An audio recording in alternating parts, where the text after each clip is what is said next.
cher ami, bonjour. Donc, comme je vous l'avais promis, cette deuxième vidéo est consacrée à ma présentation. Ma présentation sur mon cursus professionnel qui me conduit aujourd'hui à être là devant vous. Je suis d'origine corse. J'ai habité la plus grande partie de ma vie à La Ciotat. Et La Ciotat, c'est une petite ville entre Marseille et Toulon où pendant des années, voire des siècles, on a construit des bateaux, des gros bateaux, des paquebots. Et le cursus normal d'un gamin à l'époque, dont je faisais partie, c'était de rentrer dans l'école d'apprentissage et de choisir un métier qui se reportait à la construction navale. Moi, j'ai été choisi pour être chaudronnier traceur, ce qui était passionnant, c'est-à-dire de tous les métaux à plat, le bateau était à plat, on devait le façonner, le mettre là, donc c'était très technique, très beau métier. Donc j'ai pris beaucoup de plaisir. Et à la sortie de l'école, j'ai un peu bossé au chantier naval parce que tous les gosses faisaient ça. On allait bosser, on partait en vacances après 3 ans d'apprentissage, le BP, enfin tout ce qui allait avec. Et au retour de ces vacances-là, je pars à l'armée, donc je fais mon armée en 1975. Et à la sortie de l'armée, j'ai une opportunité de vie. Je découvre la grande distribution. L'opportunité de rentrer dans une entreprise bien connue aujourd'hui, une grande enseigne nationale, et qui, par la belle porte, celle où on peut rentrer et évoluer, donc c'est ce que j'ai fait. Je suis resté à peu près 18 ans là-dedans pour finir comme directeur de supermarché.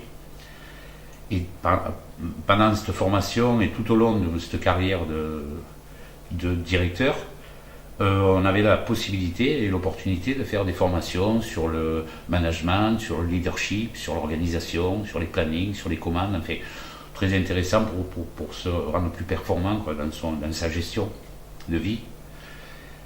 Ce qui fait que ça m'a beaucoup appris, mais aussi me fait découvrir que l'homme avait un fonctionnement.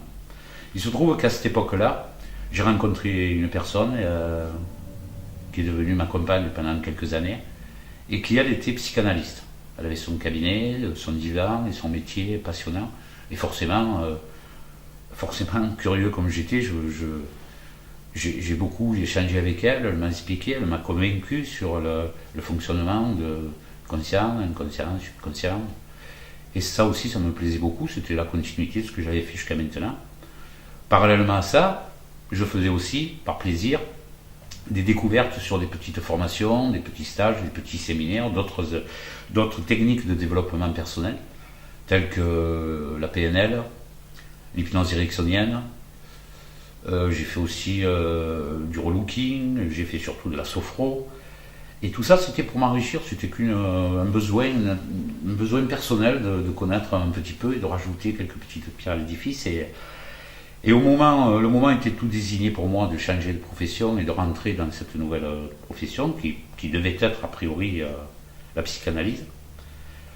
Je découvre un reportage sur un journal qui parle du coaching. Alors, je vous parle du coaching qui est arrivé en 98, qui était le coaching où il y avait une formation, des outils, pas le coaching où on voit maintenant, où beaucoup de coiffeurs, de sportifs, tous ces gens qui se déclament coach. Alors je comprends, le nom est sympa, ça fait plus dynamique, ça fait tout ça, mais le coaching par lui-même, c'est un métier, un vrai métier, avec des outils, avec une réflexion, avec une profondeur, avec une philosophie qui doit conduire quelque part. Alors, je découvre ce séminaire, donc je m'y inscris, et c'était l'Institut international de coaching de Genève qui faisait ça, et on passait 3 jours sur Annecy. Et pendant ce séminaire-là, une personne à côté de moi, alors que j'étais dans le choix de choisir psychanalyste, pendant que j'arrive presque au choix, une personne pose une question hyper intéressante à côté de moi. Monsieur, depuis que je vous écoute, je me pose la question, quelle différence il y a entre un psy et un coach? Et là, la réponse a été le déclic. Alain Quérol, qui était le formateur de l'école, et David Lefrançois, qui était son partenaire associé, un des deux a fait une réponse qui était pile poil pour moi. Il a dit il y en a 2 fondamentales. La première, c'est que le psy a des patients, avec le côté patho, le coach a des clients, avec le côté dynamique. La deuxième, c'est que le psy, il fait présent-passé, et le coach fait présent-futur. Et là, mon choix a été fait instantanément. Parce que je me suis dit, si je passais au bord d'un trou, et qu'il y ait une personne au fond. Si je suis psy, je vais m'asseoir au bord du trou et je vais lui expliquer comment il est tombé dedans.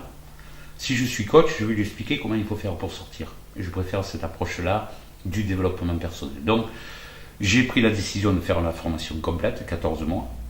Et au terme de ces 14 mois, je me suis installé. J'ai fait d'abord du coaching d'entreprise, mais j'avais choisi l'option en accompagnement personnel. Et aujourd'hui, c'est celui que je propose, c'est celui qui me passionne. Et donc voilà ce que je suis venu faire dans votre région, parce que votre région me plaisait. Je suis venu m'y installer. Je fais donc de l'accompagnement. En 2016, il va y avoir des séminaires de formation, une boîte à outils. Plutôt que de vous faire suivre par un coaching, je préfère vous donner les outils et vous expliquer comment ils marchent. Alors, ce n'est pas une formation pour pratiquer le coaching en tant que professionnel, c'est pour se mettre dans son quotidien toutes les choses de son côté pour atteindre ses objectifs et peut-être vivre la vie qu'enfin on a envie de vivre. Donc voilà à peu près mon cursus et voilà pourquoi je suis là aujourd'hui. Donc je vous remercie. La prochaine sera la définition du coaching, celle que j'ai travaillée, celle que je défends et celle que je vous expliquerai tout ça dans la prochaine. Alors à la prochaine et merci de m'avoir écouté. Au revoir.